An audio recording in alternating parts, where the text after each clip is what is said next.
With one of the highest rates of early marriage and teenage pregnancy worldwide, Malawi faces a particular challenge during the coronavirus pandemic.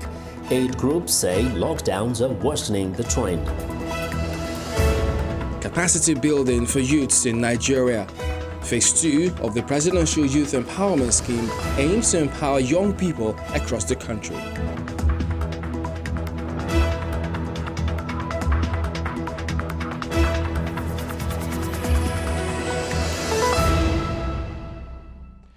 Hello and thanks for tuning into the show that goes around the continent to bring stories near and far. I'm Chamberlain Osoa, Channels Television here in Lagos. I'm joined by Vincent Makori with a new look from Voice of America in Washington. Well, thanks. I'm Vincent Makori. Happy to be with you again for another edition of Africa 54.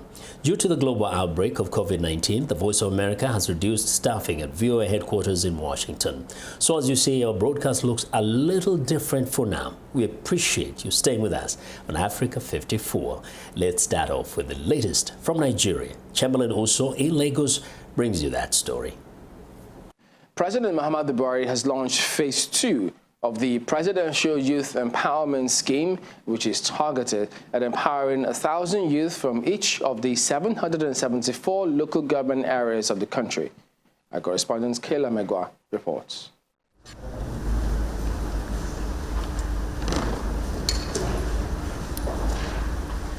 Nigeria's unemployment rate has hit 27.1% in the second quarter of 2020. Young people make up 34.9% of that figure. It's no wonder the president has been coming up with all kinds of empowerment programs, one of which is the Presidential Youth Empowerment Scheme, headed by his Special Assistant on Youth and Student Affairs, Nasir Adama. This second phase of the program is empowering 1,000 youth from each of Nigeria's 774 local government areas. May I humbly inform Mr. President that my office is now the repository of nearly 1.2 million categorized database of applicants to PS programs obtained from all parts of the country that contain different professional groups like barbers, motor vehicle and motorcycle mechanics, small-scale commodity processors, shoe shiners, shoemakers, tailors, and many other unskilled and semi-skilled professions that cater for the livelihoods of millions of Nigerians. President Buhari describes the program as the cornerstone of his administration, seeing as a vast number of those 100 million people he plans to lift out of poverty are young people. Call on all state governments, ministries, and other government departments and agencies to factor the Presidential Youth Empowerment Scheme in their programs to assist the youth to realize their potentials in their chosen fields. I call upon local and foreign private sector operators in Nigeria to also contribute their share to the expansion of this program through channeling their corporate social responsibility efforts towards skills acquisition, creation of startups, and other intervention measures. These businesses exhibiting their wares after the launch are success stories from the first phase of the scheme. 2 to 3 5, so we incorporated this development sector. 1.2 million young people have already enrolled for the Presidential Youth Empowerment Scheme online. The federal government wants Nigerians to know all funds released for the scheme will be handled with fairness and accountability. From the State House in Abuja, Kayla Megwa, Channels Television News. Let's get more on this story from a youth advocate, Ayodele Adio. Welcome to the program. Now, this is the second phase of the Presidential Youth Empowerment Scheme. How would you rate the first phase of the initiative? Let me say that it will be, a bit hasty to want to measure the impact of the first phase because it's not been a quarter yet for us to have credible data for us to measure the impact of the many initiatives that have been implemented by the federal government. Now we see that some of those interventions starting from the 50 billion support fund that was disbursed through the CBN and National Microfinance Bank businesses. I would argue that those funds helped a lot of businesses stay afloat. It helped a lot of businesses to come in, and of course, it saved a lot of costs because businesses had some running cost net through intervention. And of course, the second part, which was the survival fund that has just been launched by the federal government, I think it's been 3 weeks now, where businesses can get some payroll support to access a few funding to be able to pay the salaries of up to 10 of their employees. And I think that's another very important initiative which helps reduce the effect of wages on businesses, and that opens or frees a lot of funds for reinvestment and expansion of the business. That notwithstanding, I mean, there will always be comments here and there about what else could be done. But for you, what key adjustments would you like to see in this second phase?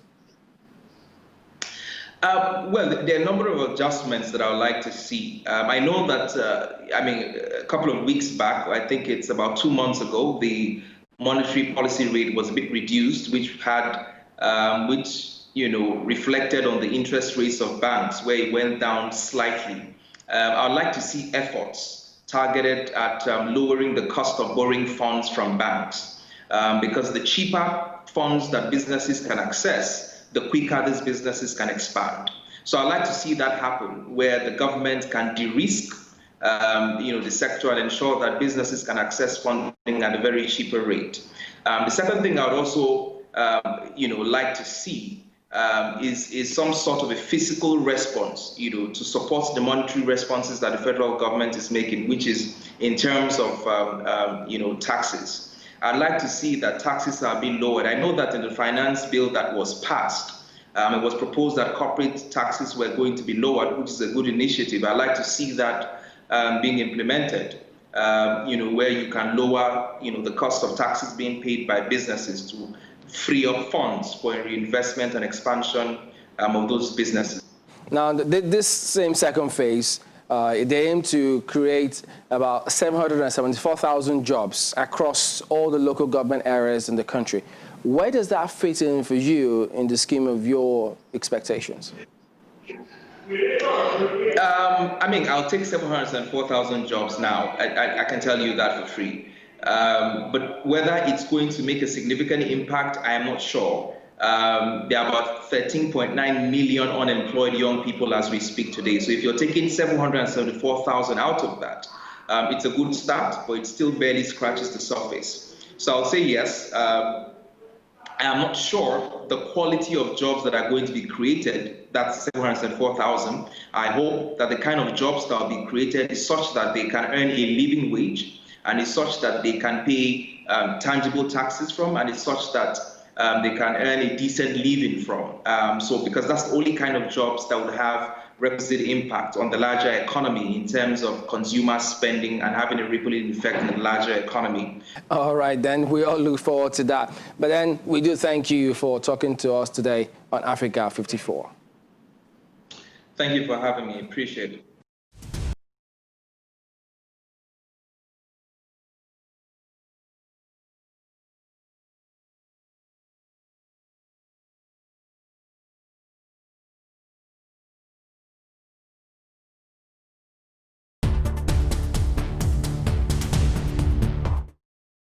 Welcome back to Africa 54. I'm Vincent McCory in Washington. Sudanese women played a pivotal role in ousting former President Omar al-Bashir in 2019. As Sudan's transitional government moves toward democracy, for the first time in decades, women are again playing a key role in seeking justice and equality. Naba Mohideen reports from Khartoum. Sudanese women played a prominent role organizing the protests that ousted former President Omar al-Bashir in 2019, after 30 years in power. Since then, women are playing a prominent role in the transitional government. A woman has been appointed as Chief Justice, the first, not only in Sudan, but in the entire Arab world. An unprecedented 4 women were appointed to cabinet positions in the new government, including the country's first female Minister of Foreign Affairs, Asma Muhammad Abdullah. But women are still marching to amend the laws and restore the rights taken from them under the strict Islamic code enforced by Bashir's government. The Sudanese Professionals Association, or SPA, was one of the key groups behind the protest that led to Bashir's ouster. Samahir al-Mubarak, who heads the SPA's Pharmacist Association, remains active in politics. I've never felt that we've reached a level where we should stop. So the motivation that powered people to overthrow the Bashir regime is the same motivation that is pushing people to continue to reach the revolution's goals of freedom, peace, and justice. The June 3, 2019 crackdown on pro-democracy protesters in Khartoum left more than 120 people dead, including the eldest son of Amir Qaboos. His death didn't deter Qaboos from being involved, and she's now the deputy chief of an organization of people who lost relatives in the uprising. What we are doing is the continuance of the martyrs' role and their sacrifices. We didn't reach our goals yet. We didn't see the freedom, peace, and justice the martyrs demanded. We will continue until we achieve all of the revolution's goals that our children sacrificed for. Qaboos and al-Mubarak were recently awarded the 2020 Freedom House Award for their role in advancing democratic change in Sudan. The award was under the theme of the power of protest. Naba Muhiddin for VOA News, Khartoum. A Nigerian artist is creating art using discarded Ankara pieces, a colorful fabric used for clothing in West Africa. The 31-year-old sources her materials from fashion houses that discard the pieces. One man's trash is Marcelina Akbujoto's craft. Here she is at the tailor's shop picking discarded fabric that ordinarily would have ended up in the bin. The 31-year-old Lagos-based artist creates portraits using discarded pieces of Ankara fabric, a brightly colored Nigerian-style cloth that is popular in the country. Art materials are quite expensive. If you don't have some money, you can't get some certain materials. But this fabric were just lying around me, so I started using them to create jewelries. From there, I was also doing drawing. From there, I just questioned myself that I could push what I was doing further. So I started using the Ankara to make faces. Akbujoto's work effectively combines art and fashion on canvas, complemented with acrylic paint. A sketch of a woman in profile comes to life as she carefully adheres patterned fabrics to fill out her skin, lips, and clothing. A child playing, her thumb picked out in bright swatches, cast a shadow on another canvas. Fabric makes my work unique because it's an identifier. When you see it, it pulls you in. You have there's a common ground between you and the work because it's fabric. It's something that you know you're familiar with. Her works have sold for as much as $25,000. Kehinde Afolabi, Associate Director of Relay Gallery, found the artist on social media and was quick to feature her pieces. At first, when you look at it, you don't see that it's discarded fabrics. But as soon as you come closer, you see that it's different colors, shapes from different types of discarded fabric that she's using. So that's one thing that stands out for them also. It's mind-blowing how somebody can take waste and create and make something out of it. With her creativity, Akbujoto is also saving the environment. She has sold over 100 art pieces to Relay Gallery and hopes to explore other art mediums in coming years. It's time now for a short break, and as we do, we'd like to remind you to visit our website, channelstv.com, for news and programming around the clock.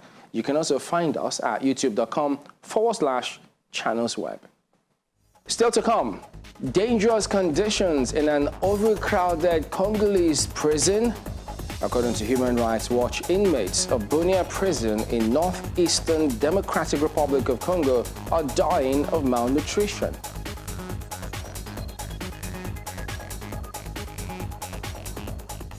Welcome back to Africa 54. I'm Vincent McCory in Washington.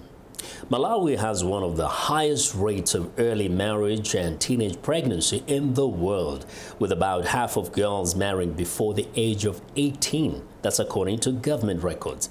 Aid groups say the coronavirus pandemic's closing of schools is only worsening the trend. Lamek Masina reports from Palombe district in southern Malawi.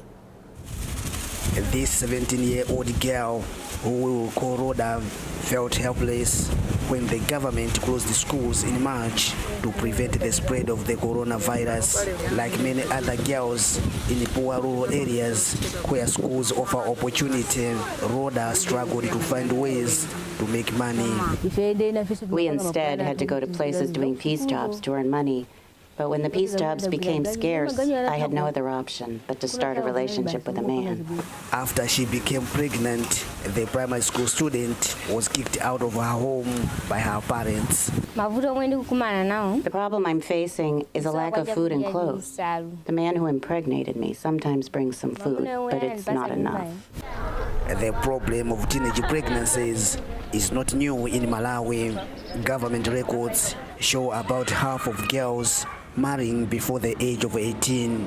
To reverse the trend, the Center for Alternatives for Victimized Women and Children is encouraging youths to access sexual reproductive health services, which include the use of condoms. We're conducting awareness to these youth as well as their parents, because we managed to establish some youth clubs.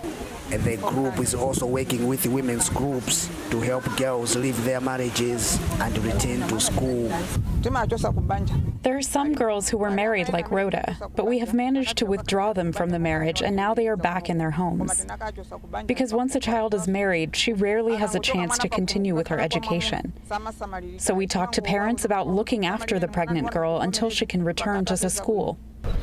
While the date for reopening schools remains uncertain, authorities in Malawi are urging health facilities to offer free contraceptive services to help protect girls from early pregnancies.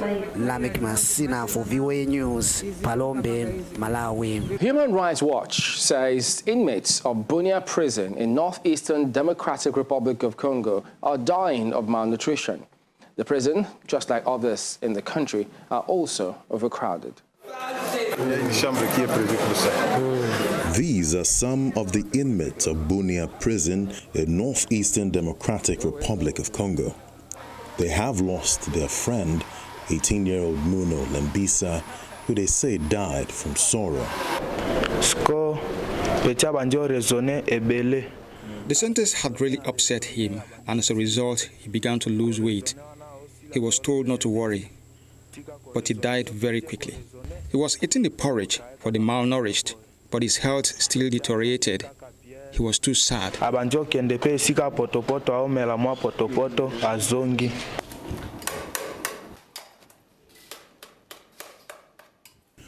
the jail's director says malnutrition contributed to Lembisa's demise because he did not have visitors to bring in meals to feed him. The people in that state are the desperate ones who have no visitors and they don't have anything extra. Those who don't get visitors only eat what is available at the prison. Built to house around 250 inmates, the grey concrete walls of Bunia prison holds more than 5 times that number. Other inmates face similar conditions all over the country, and more than 2/3 of them have not been convicted of a crime or are awaiting trial, according to Human Rights Watch. Well, malnutrition is rife in prisons across Congo, and we're very concerned about it, but really it comes as no surprise when we know that government funds have been delayed for months. If it wasn't for emergency aid coming from charities or local groups and churches, most detainees wouldn't be fed at present. And so more of them will die if the government doesn't act and if prisons don't receive vital assistance. The United Nations says over 50 prisoners have died of malnutrition at Bunia Central Prison since the beginning of the year. Paris is one of the world's top tourist destinations. The city is home to many people of African descent who have helped shape important parts of Parisian culture. But not everyone gets to see that. Early this year, VOA's Heidi Adams-Fitzpatrick traveled to the French capital, where she joined a tour group that explored this hidden history. These Parisian women are about to see a unique part of their own city, Black Paris. Hello everybody, good morning and welcome to Julia Brown is the tour guide. Black history.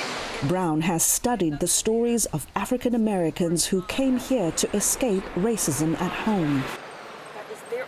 She maps out a walking tour back in time to Paris's famous Rive Gauche, or Left Bank, where renowned American artists and intellectuals settled in the 20th century. Among them, novelist Richard Wright and entertainer Josephine Baker, the only two African Americans memorialized in Paris. We have history here. There are roots here for us where we don't have roots elsewhere. It means that people that are thinking that Africa is the only place that they can link back to, no, there's a stop here, because this is a place where other diaspora members came together and it was an ideal place. So we're in an ideal spot to rediscover and to learn about our history here. Josephine Baker took Paris by storm in the 1920s, breaking into show business with her performance in the musical show La Revue Nègre. At the time, she had become the biggest black female star in the world. Outside the restaurant Baker once owned, Brown tells us the singer's fame also sparked deep cultural questions. This is the show poster. You know that they've got in their mind black minstrels, right? So when Josephine Baker is part of this show, she represents the epitome of what the French think is black beauty at the time. She redefines what is black beauty. Baker's story resonates with tour participant Ursuline Kersen, who moved here from the US and performs where Baker once did. J'ai deux amours, mon pays et Paris. Pars-tu, mon cœur. The tour moves to Paris's Latin Quarter. Brown takes us to the apartment where American novelist Richard Wright once lived. This area is called the Brains of Paris, and here... Born in Mississippi, Wright wrote about poverty, politics, and race relations in America and beyond. His work brought him global recognition and unwanted attention, according to his granddaughter, who is also on the tour. He had traveled a lot, and he had spoken a lot about the American question, the American race question, but it made him very much watched by secret services, intelligence agencies and everything. Wright reportedly died of a heart attack in 1960. To his family, it's a mystery. We don't think his death was a natural death. Anyway, he lives on in the streets of Paris, and especially here. Brown hopes visitors to Black Paris find lasting connections to important history and to those who made it. The influence, the global influence of African American culture that is still here and all around the world. What does that feel like? Because it sure doesn't feel like when you're in the States it feels different, but when you're in here and there's a value to it, that feeling is what they felt in the 1920s, what they felt in the 50s, what they feel now. A feeling familiar to diasporans past and present, that home and history can be found in more than one place. I can't deny that to both I am true. Well, and that's our show for today. You can find all the continent's top news and world news online at voaafrica.com. Check it out. I'm Vincent McCory in Washington. Channels Television has our last word from Lagos. We look forward to bringing you another show next week. Remember, channelstv.com is your source for news and other programming. I'm Chamberlain Usol. Thank you for watching. Goodbye.